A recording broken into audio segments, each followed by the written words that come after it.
ဗမာလူမျိုးတွေဘာဖြစ်လို့ဖျားဟောတဲ့အတိုင်းမလိုက်နာသလဲကိုရီးယားမှာတခါပြောတဲ့ကြားလိုက်တယ်ဘုန်းကြီးတို့စီကိုရီးယားအမျိုးသမီးတယောက်စာလာတဲ့သူ့ရဲ့ PhD thesis အတွက်ကိုကြီးလာတောင်းတော့ဘုန်းကြီးတို့စီမှာ2နှစ်ခွဲလောက်နေသွားအဲ့မှာသူ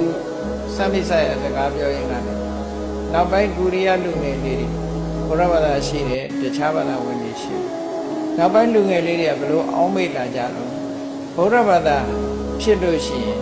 မတိုးတက်ဘူးလို့သူတို့စိတ်ထဲမှာဒီလိုခံယူကြတယ်တဲ့ဘုရားဘာသာဖြစ်ခြင်းကြောင့်နိုင်ငံမတိုးတက်တာလို့ဒီလိုခံယူတချို့ဘာသာတွေကလည်းအဲ့လိုပြောတာတွေရှိတယ်ပေါ့နော်